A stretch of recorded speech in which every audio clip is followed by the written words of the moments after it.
the autumn of 2001, on a gravel road outside of Harlan in southwestern Iowa, a 41-year-old woman named Agnes Kowalski spent $847 on 14 used wooden hive boxes, a second-hand extractor with a bent frame, and a smoker that the beekeeper in Omaha who sold it to her admitted had seen better days.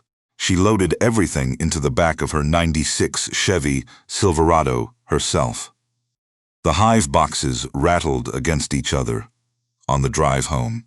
She didn't stop to rearrange them. She had 60 miles to think about what she was doing, and she needed the quiet. Her neighbor, Frank Dempsey, was checking his mailbox at the end of his lane when she turned off Route 59 onto Pottawattamie Creek Road. He watched her truck go past. He could see the white boxes stacked in the bed. He didn't know what they were. He would find out soon enough. That was the beginning. Over the next 5 years, Shelby County would have a story to tell. And like all stories in rural Iowa, it traveled. From the grain elevator to the Farm Bureau meeting, from the Farm Bureau meeting to the Lutheran Church potluck, from the potluck to the county fair. And at every stop, the story got a little stranger, because Agnes Kowalski, widow, corn, and soybean farmer, daughter of a Polish immigrant who had broken ground in Shelby County in 1961, was not the kind of person anyone expected to be doing what she was doing. What she was doing looked to most people like giving up. Let me tell you about Agnes Kowalski, because what she did with those hive boxes over the next 5 years only makes sense if you understand who she was and where she came from. Agnes was born in 1960 in a farmhouse 4 miles east of Harlan, the oldest of 3 children. Her father, Stanislaw Kowalski, had come from Krakow in 1952 with $40 and a letter of introduction to a distant cousin who farmed near Council Bluffs. By 1961, he had saved enough to put a down payment on 280 acres of rolling ground in Shelby County, dark Iowa, loam over clay subsoil, the kind of land that rewarded a careful man and punished a careless one. Stan farmed corn and soybeans the way most men in Shelby County farmed them, meaning he followed the county extension recommendations, applied anhydrous ammonia in the fall, atrazine in the spring, and trusted that the land would produce as long as you fed it what it needed. He was not wrong about this. Exactly. The land did produce. But Stan also kept a half-acre garden behind the house. And in that garden he did things differently. He composted. He let the clover run in the fence rows. He never sprayed the milkweed along the creek because he said his mother had told him that a farm with no milkweed had no memory. Agnes married Warren Kowalski, no relation, in 1986. Warren farmed 400 acres of his own ground adjoining her father's, and when Stan died in 1992, Agnes and Warren combined the operations into a single 680-acre corn and soybean farm. It was a solid operation by Shelby County standards, not large enough to make them comfortable without watching every input cost, but large enough to make a life on if the yields held, and the basis didn't collapse at harvest. Warren died in March of 1999, a Monday, of a stroke in the cab of the tractor. He was 54 years old. Agnes found him when he didn't come in for supper. She called her brother-in-law in Des Moines, and then she went back out to the shed and sat with Warren until the ambulance came, because she did not think a man should wait alone in a cold tractor cab at the end of his life. After the funeral, her brother-in-law suggested she cash rent the ground to the neighbor who farmed the section to the north. Take the income, move into town. He meant well. Agnes thanked him for coming and told him she had field work to think about. He drove back to Des Moines. She went out to check the anhydrous applicator. She managed the operation alone for 2.5 years before she started paying attention to what she was losing. The problem was not the yields. The yields were fine. Her corn averaged 178 bushels an acre, which was above county average, and her beans ran 52, which was respectable. The problem was what she saw when she walked the fields after harvest, which was something her father had taught her to do, and which most of her neighbors had stopped doing. When the farms got big enough that walking them seemed beside the point. What she saw, walking slowly behind the combine tracks in November, was a field that looked increasingly like a factory floor. The topsoil in the low spots had thinned to something pale and exhausted. After a heavy rain, she could stand at the field edge and watch brown water running off the knolls into the tile line at a rate that suggested the soil was shedding water rather than holding it. The earthworms, which her father had counted by hand in a coffee can sample every spring, were fewer than she could remember. She counted them herself one April, the way he had taught her. 16 per square foot in the home place garden, 4 per square foot in the east field. She had been reading, not the Seed Corn Company newsletters that came to the house, though she read those too. She was reading something different, a publication out of Rodale Institute in Pennsylvania about no-till farming and cover crops, and a photocopied research summary that a soil scientist at Iowa State had handed her at a winter meeting in Atlantic about how continuous tillage and monoculture cropping depleted soil organic matter and disrupted the fungal networks that moved water and nutrients through the soil profile. The research was from the 1990s. It was careful, skeptical language, the kind academics used when they believed something but couldn't say so outright, but the photographs in it. Cross-sections of soil cores from conventional fields next to soil cores from fields that hadn't been tilled in 20 years. Those photographs were not cautious at all. They said something plain. The conventional field looked like gravel. The no-till field looked like something alive. The bees came later, and they came sideways, the way important things sometimes do. In the winter of 2000, Agnes attended a small meeting at the Shelby County Fairgrounds organized by a retired extension agent named Howard Specht, who had become interested in what he called whole farm ecology. The meeting was lightly attended. 11 people in a room with folding chairs and a slide projector that flickered. One of the speakers was a woman from Minnesota who kept bees and had started renting her hives to vegetable farmers for pollination. She was not there to talk about honey. She was there to talk about what her bees had taught her about her land. She said that the health of a bee colony was one of the most sensitive indicators of the agricultural landscape within 2 miles of any hive. A colony struggling with poor nutrition in midsummer was telling you that the landscape had a nutrition gap. A period between the early spring bloom and the late summer goldenrod, when there was nothing for bees to forage on, because every acre around them had been planted to corn and soybeans, which were wind-pollinated and offered bees nothing. A thriving colony in that same landscape was telling you the opposite, that someone within foraging range had done something different. Agnes sat in the back of that room and listened and did not say anything. She drove home on the county highway and turned onto Pottawattamie Creek Road and sat in the truck in the driveway for a few minutes before going inside. She was thinking about the milkweed her father wouldn't spray. She was thinking about the clover in the fence rows. She was thinking about the 4 earthworms per square foot in the east field. She ordered her first bees the following spring. The 14 hive boxes she bought in Omaha in the autumn of 2001 were the start of what would eventually become 32 colonies on 5 sites across her farm. But she didn't know that in autumn of 2001. What she knew in autumn of 2001 was that she was going to try something that no corn and soybean farmer on Pottawattamie Creek Road had ever tried, which was to deliberately take acres out of production. Fence row margins, the wet corner of the north field that drowned out every third year anyway, the south slope that eroded, and plant them to a perennial mix of clover, phacelia, borage, and native wildflowers specifically chosen to provide forage for pollinators from April through October. She was going to reduce her corn and soybean acres slightly.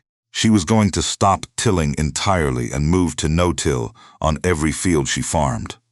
And she was going to keep bees. The story started at the grain elevator in the spring of 2002. Roy Lindstrom, who managed the elevator on Highway 59 and who kept a close and accurate mental inventory of every farmer's operation within 20 miles, noticed that Agnes had not bought her usual quantity of anhydrous ammonia that fall. He noticed she'd bought cover crop seed instead, a mix he didn't recognize. He mentioned it to Gary Vogt, who farmed 600 acres 3 miles east of Agnes and who was one of the more successful operators in the county. Gary had actually seen Agnes out in her fence rows with a broadcast seeder that March, scattering something into ground that everyone else would have left bare or sprayed. He stopped his truck and watched her for a while. He couldn't figure out what she was doing. "She's planting flowers," Gary told Roy, "along her fence rows and in that wet corner north of the creek. Flowers. Like a garden." Roy Lindstrom laughed. Gary Vogt laughed. The man behind Gary in line at the elevator laughed. And that was the beginning of the story that would travel from the elevator to the Farm Bureau meeting, to the Lutheran potluck, to the county fair over the next 5 years. The story went like this. Agnes Kofulski had taken it hard when Warren died. It happened sometimes, especially when a woman tried to run a large operation alone. She'd gotten hold of some Pennsylvania idea about soil and bees, and she was out there in her fence rows, planting wildflowers and setting up beehives in the corners of her fields. She'd taken acres out of production on purpose. It didn't make economic sense. You didn't voluntarily reduce your corn acres. You didn't replace anhydrous ammonia with cover crops and hope for the best. That was how people farmed in the 1940s, before anyone understood inputs. That was not how you survived in modern commodity agriculture.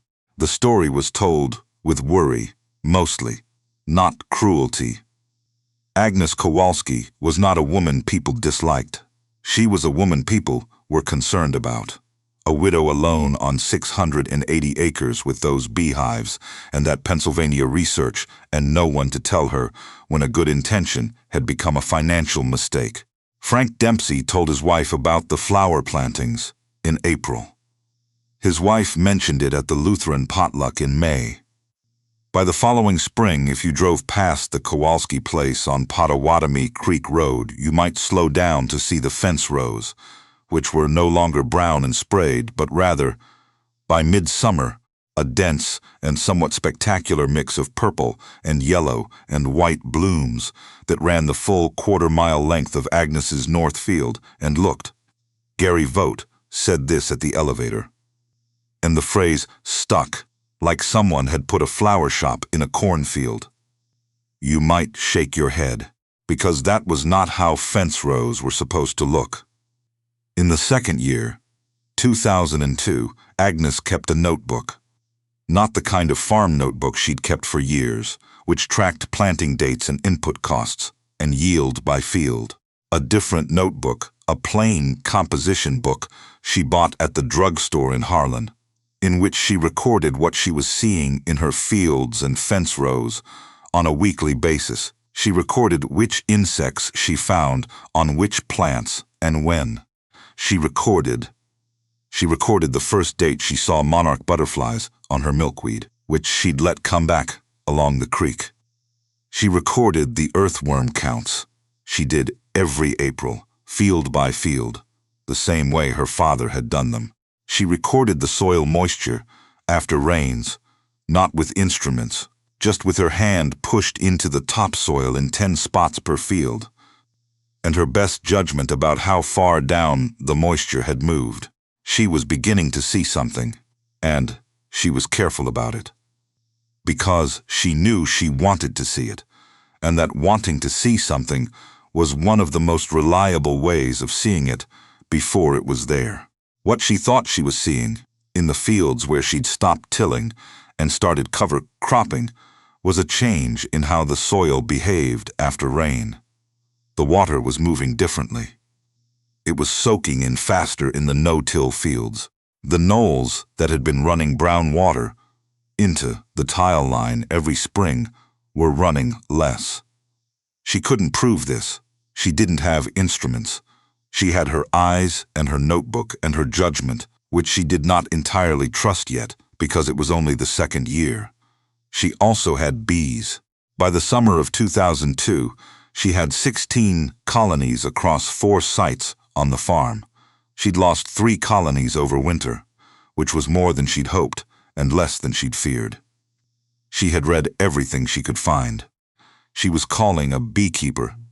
And it was calling a beekeeper in Wisconsin's every few weeks with questions, and their conversations ran long, specific, and technical. The kind of conversations about mite loads and brood patterns that meant nothing to anyone who hadn't spent time in a hive. Her phone bill went up. July. Roy Lindstrom at the elevator noticed she wasn't buying the usual crop insurance add-ons that fall. He assumed things were tighter than she was letting on. The laughter at the Farm Bureau meeting was not unkind.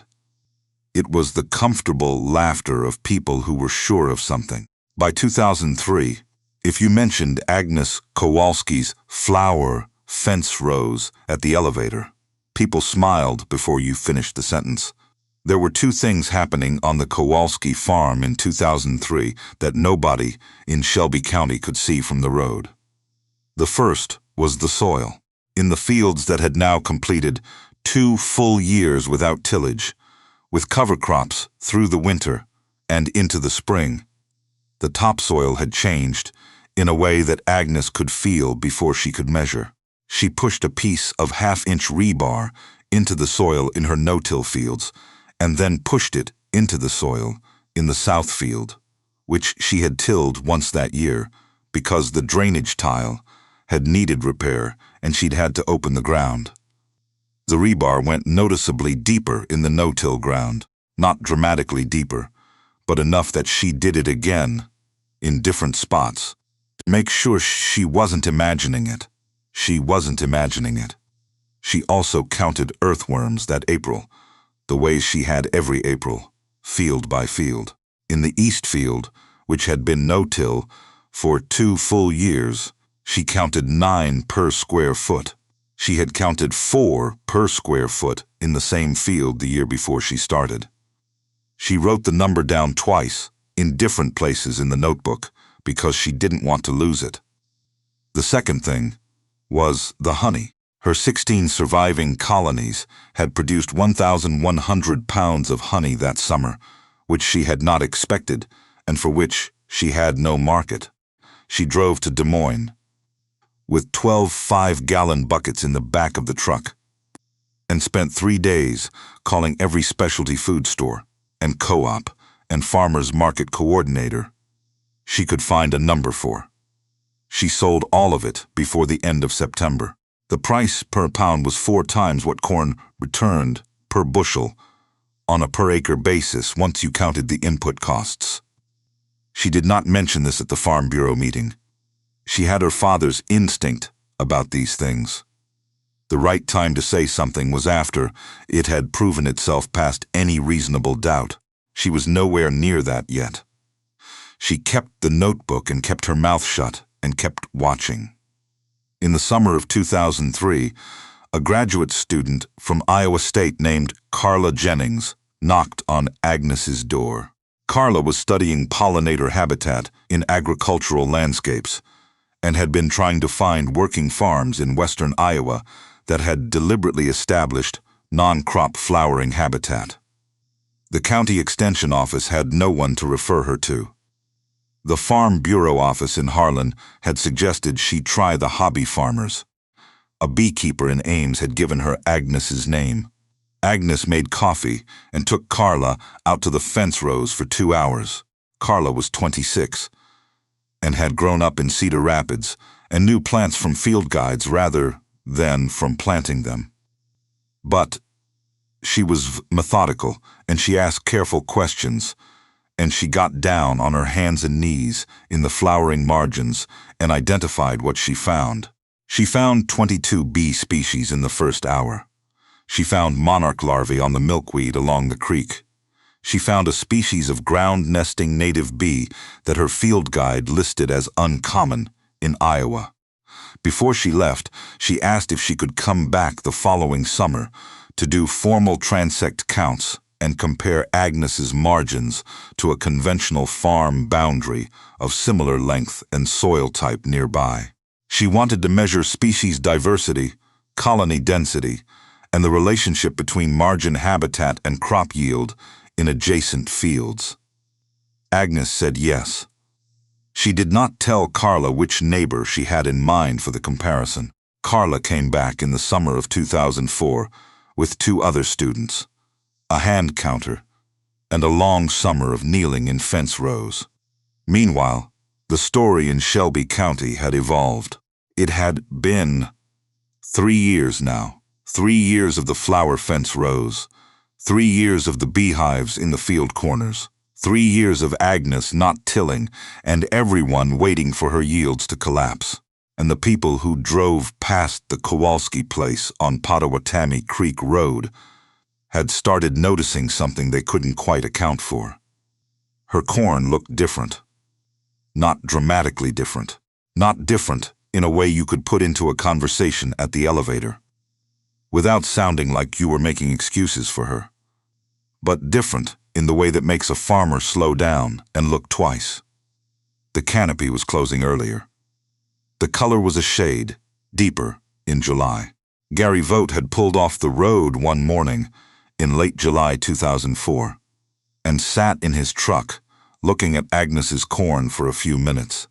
He had 40 years of looking at corn. He knew what good corn looked like, and he knew what it looked like when it shouldn't look that good. He drove on and told himself the seed variety was different. The story at the elevator that summer was told one more time. In the comfortable way stories get told when you're sure of the ending. But 2 of the men at the scale house didn't laugh. One of them had driven past the Kowalski place the previous week and had noticed the fence rows were full of bees at 7 in the morning, which meant the fields adjacent to them were being worked at 7 in the morning, which meant something about pollination pressure that he couldn't quite articulate, but that his farming instincts told him mattered. In the summer of 2005, Iowa went dry. Not catastrophically dry. Not the drought of 1988. Not a disaster that made the news outside the Midwest. But it was a dry June followed by a dry July. The kind of combination that sorted good soil from bad soil and deep roots from shallow ones. By the second week of July, the corn across Shelby County was showing stress. The lighter soils went first.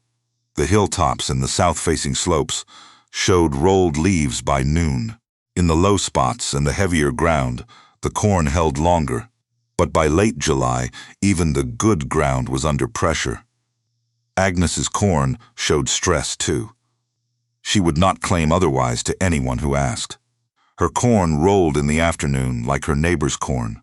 But there were 2 things about her fields that were different, and they were visible from the road to anyone who knew what to look for.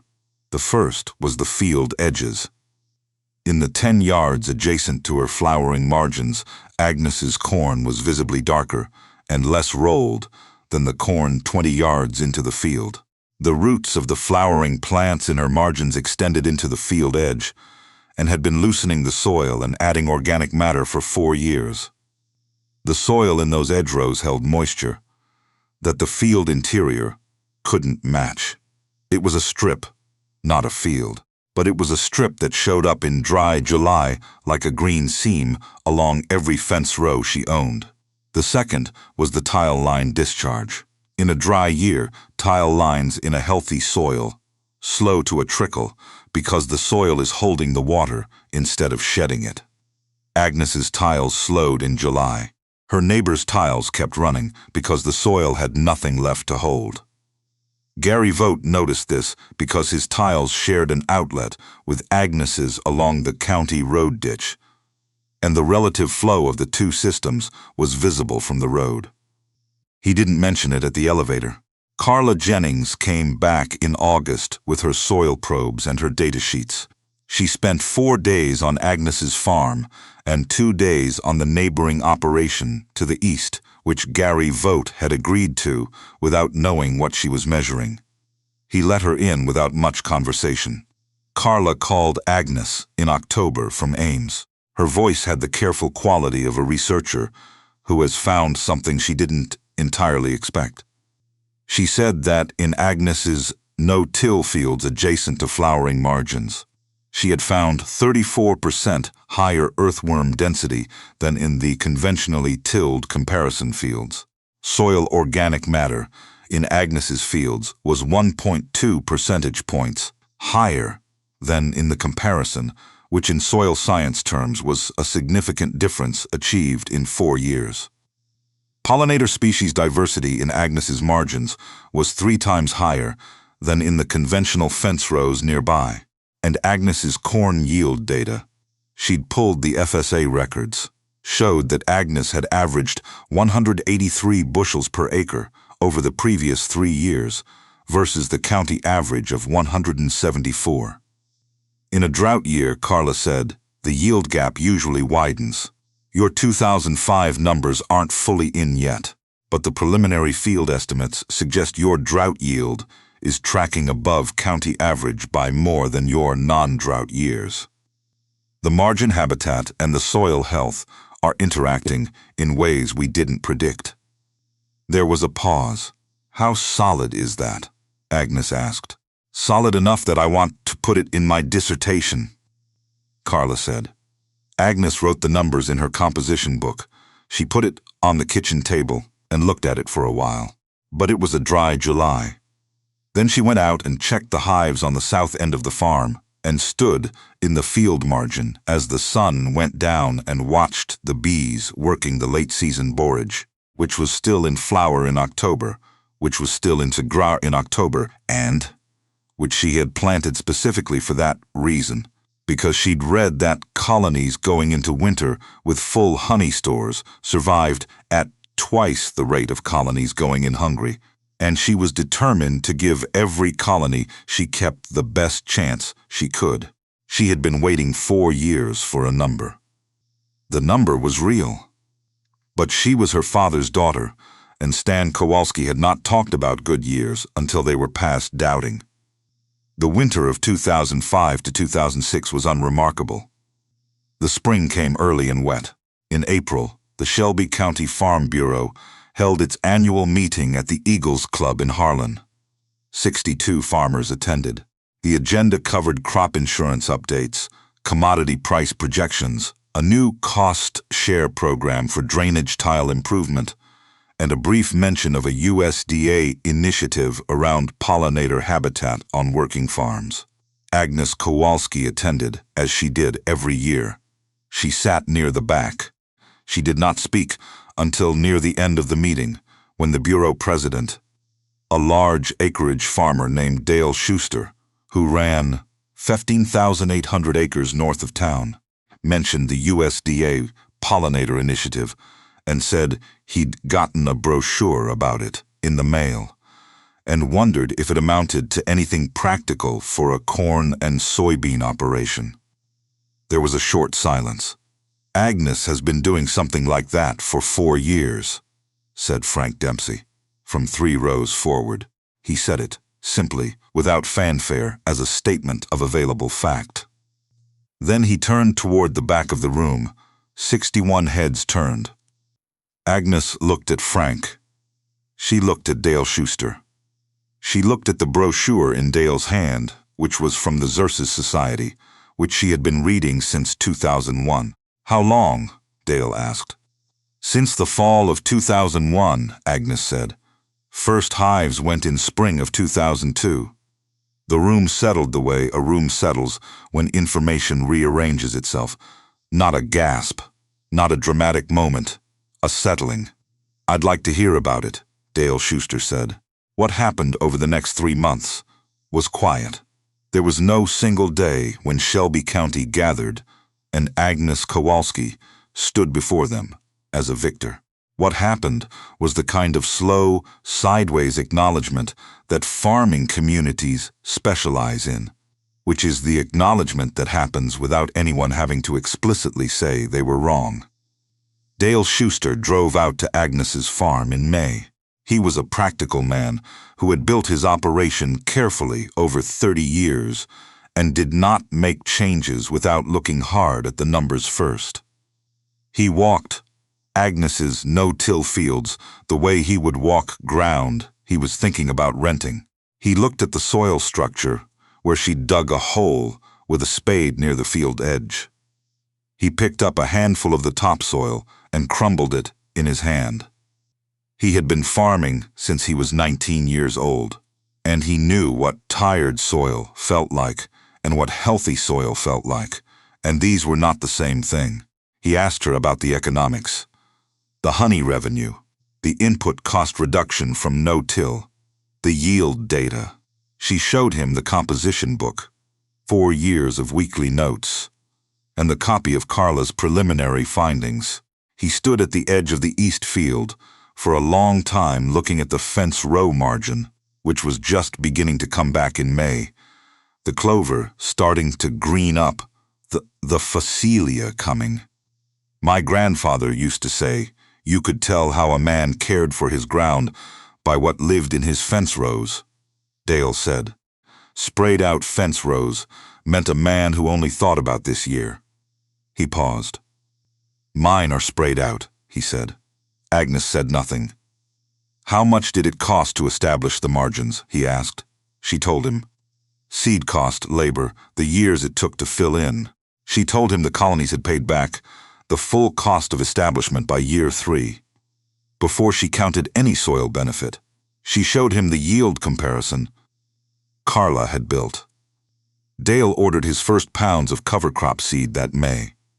Frank Dempsey came by in late May without calling. He found Agnes replacing a broken frame in one of the South End hives, and he helped her carry the equipment without being asked. They worked down the row of hives in the morning quiet. When they were done, he said, "I drove past your place every week for 4 years, Agnes." She waited. "I said things about those flower fence rows that I shouldn't have said," he said. "More than once. No," she said. "That Jennings girl still studying out here?" "She finished her dissertation in March," Agnes said. "1 chapter's about this farm.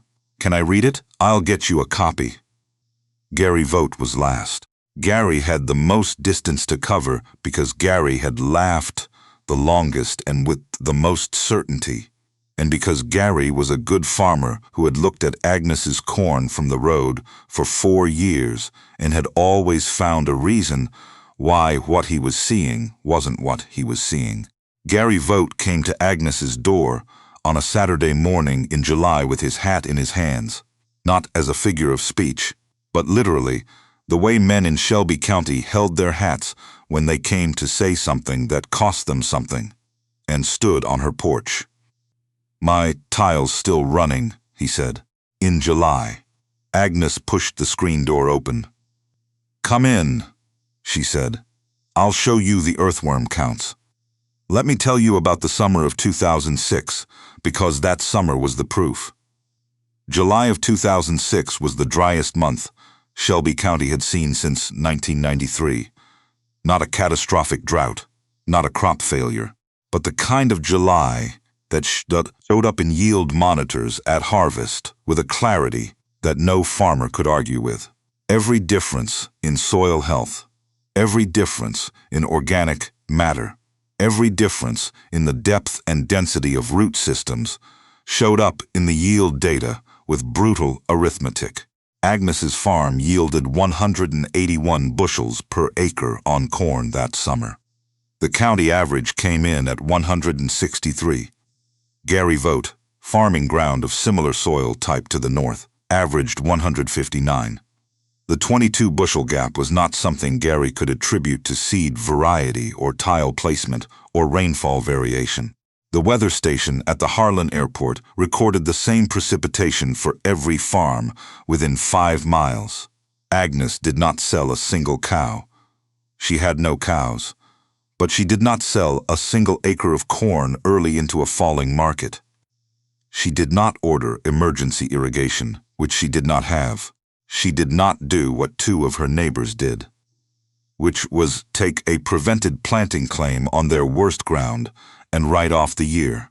Her bees produced 2,400 pounds of honey that summer because the flowering margins she had established gave the colonies nutrition through the drought when every conventional farm around them offered nothing. The story that had traveled from the elevator to the Farm Bureau meeting to the Lutheran potluck to the county fair for 4 years was traveling again in August of 2006. But it was traveling differently. It was no longer the story of the widow with the flower fence rows who had gone soft after Warren died. It had become something else. Not yet a triumphant story, because farmers in Iowa do not declare triumphs in August before the combine has touched the field. But a different story.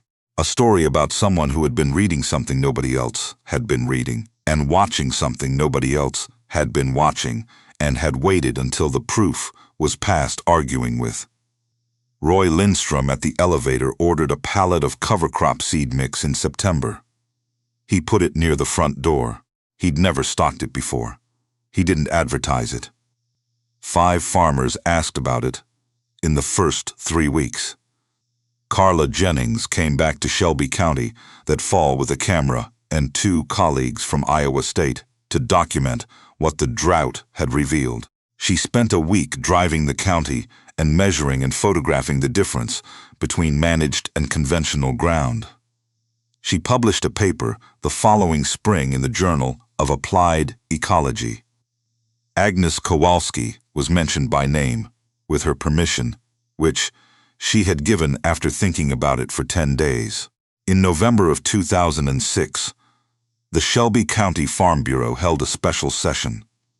Not the annual meeting, a special session called by Dale Schuster specifically to hear from Agnes Kowalski about what she had been doing on her farm for the past 5 years.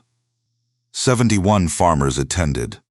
That was 9 more than had come to the annual meeting in April. Agnes had not prepared remarks. She had her composition book, which she'd taken down from the kitchen table and rolled the worn cover back on. She had a printed copy of Carla's journal paper. She had her father's garden notebook from 1971, which had nothing directly to do with what she was doing, but which she had brought anyway, and which she could not entirely explain. She stood up at the front of the Eagles Club and opened the composition book and began. She was not a natural speaker. She had never spoken publicly about anything in her life beyond a few words at the Farm Bureau annual meeting. But the composition book was not a speech. It was a record. The way her father's notebook was a record, and she explained it the way Stan Kowalski had explained a garden. One thing at a time. No shortcuts, no salesmanship. She told them what her fence rows had looked like in 2001. She told them what she had been reading and why. She told them what the cover crops and the no-till had cost her in the first year and what they had returned by the third. She showed them Carla's earthworm numbers and the yield comparison data and what they implied about carrying capacity through a drought year. She told them about July of 2006 and what her yield monitor had shown. Dale Schuster asked the first question. Gary Vogt asked the second. Frank Dempsey didn't ask a question. He looked at his hands on the table in front of him and nodded once, slowly. The questions went on for 80 minutes. Agnes answered all of them. She said, "I don't know," 4 times, each time about something specific, and wrote down names and contact information to send people afterward. Near the end, Roy Lindstrom, who had been in the back of the room and who had been the first person to laugh about the flower fence rows at the elevator 4 years earlier, raised his hand. "Agnes," he said, "when you were out there in 2002 planting those margins and everybody in this county thought you'd lost the thread, did you ever think you had it wrong?" The room was quiet. Agnes looked at Roy Lindstrom. "Every spring," she said. "That's why I kept counting the earthworms." The room went quiet in a different way, the kind of quiet that settles after something true has been said in a plain voice. By 2008, 11 farms in Shelby County had established flowering pollinator margins and were transitioning to no-till or reduced-till systems. They were not all doing it exactly as Agnes had done it, and not all of them were getting the same results because the results required consistency over years and a willingness to keep counting and recording, even when the numbers weren't telling you what you wanted to hear. But 11 farms were trying. Dale Schuster was one of them. By 2009, Dale had established 3/4 of a mile of flowering margin on his operation and had transitioned 400 of his 1,800 acres to no-till. His eastern fields, which had been losing topsoil to sheet erosion since the 1980s, had begun reversing. He did not say this publicly until he could measure it 2 years in a row. Frank Dempsey converted his fence rows in 2007. He called Agnes twice that first summer with questions, and she answered them without making him feel the weight of the years he'd spent shaking his head on the county road. Gary Vogt started in 2008. He was the last and the most thorough once he started. The way people sometimes are when they've resisted something long enough, that starting it feels like a commitment. He called Agnes on winter evenings sometimes, and their conversations were long and specific. He never once heard her say anything that suggested she remembered how long he had laughed about the flower fence rows. She just answered the questions. Carla Jennings finished her dissertation in 2007. One chapter was devoted to the Kowalski farm. The chapter was titled Pollinator Habitat Integration and Soil Health Recovery in Iowa Row Crop Agriculture, a 5-year case study. It was careful academic language for something that was not cautious at all.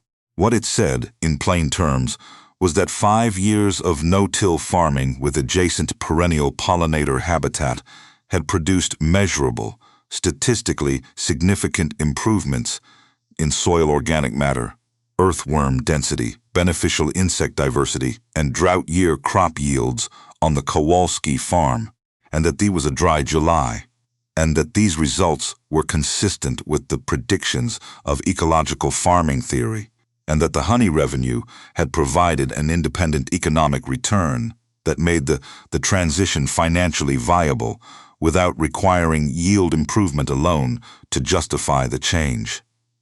Agnes read the chapter twice, not drought. She thought the language understated what she had actually seen, but she understood why it had to be written that way. In the spring of 2009, the Shelby County Extension Office, the same office that had given Carla Jennings no referrals in 2003 because no one in the county was experimenting with pollinator habitat on working farms, organized a field day on integrated farm ecology. They invited Agnes Kowalski's farm as the demonstration site. 53 farmers from across western Iowa came out on a Wednesday morning in April.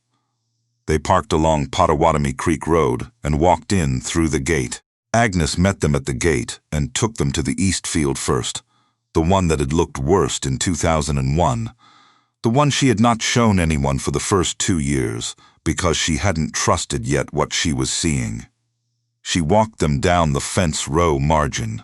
She showed them the composition book hanging from a nail in the equipment shed. 7 years of weekly notes, in the same pen, the pages worn soft from being opened in the field. She showed them where the earthworm counts had been 4 and where they were now. But it was a dry July. She let them push a piece of rebar into the soil on her side of the fence line, and then push it into the soil on the other side, in the conventionally tilled ground. An older farmer from the north end of the county, a man in his late 60s, who'd been farming since before Agnes was born, pushed the rebar into the soil in her east field, and then walked 20 feet to the fence and pushed it into Gary Vote's ground on the other side. He stood there for a moment. "That's not the same soil," he said. "It is the same soil," Agnes said. 7 years. The man looked at the fence line for a while. Then he took his cap off and held it. "My father farmed this county for 50 years, he said. "He thought the land did what it did, and your job was to push it hard enough to make a living." "Mine too," Agnes said. "He watched it as carefully as anyone. But he didn't know you could bring it back. Neither did I until I started reading and started keeping track of what I was seeing." "What do you read?" he asked. Agnes told him.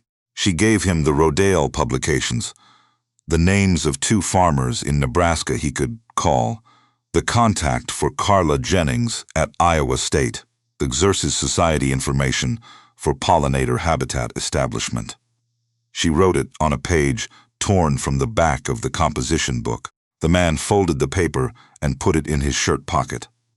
"I've got 120 acres on the east slope of my place," he said, looking at the fence row margin, filling in with spring growth. "Topsoil's been thinning since I was 40. I'm 68 now. You think there's enough time?" Agnes looked at him. "The earthworms came back in 3 years," she said. "The organic matter took 5. You'll see the earthworms." He nodded once and put his cap back on. They stood in the field for a little while, the 53 farmers and Agnes Kowalski, looking at the fence row coming into bloom in the April light, the first bees moving slow and certain through the phacelia, the soil underfoot holding the memory of 7 years, of being treated as something alive rather than something to be loaded and spent. The wind came off the Missouri River bottom the way Iowa wind comes, steady and without ceremony, and the clover in the margin moved in it the way things move when they have put down roots deep enough to stand easy. Agnes watched it, the way her father had watched his garden, the way you watch something you have made a long, slow agreement with. $847. 14 used hive boxes, a bent extractor, and a tired smoker. A woman who walked her fence rows on her hands and knees and wrote down what she found. 5 years of being the punchline at the elevator on Highway 59. And then, the earthworms, the soil, the bees working the borage in October when every field around them was bare. That is the distance between a farm that is being used and a farm that is being tended. Agnes Kowalski paid $847 for equipment that everyone on Pottawattamie Creek Road thought was a hobby.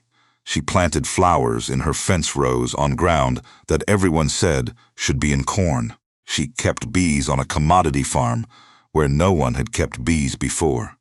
And in the summer of 2006, when the dry July came and the yield monitors told the truth, the ground on the Kowalski farm, deep-soiled, worm-worked, tended by a woman who had learned from her father to watch what lived in it, held a little longer than the ground around it.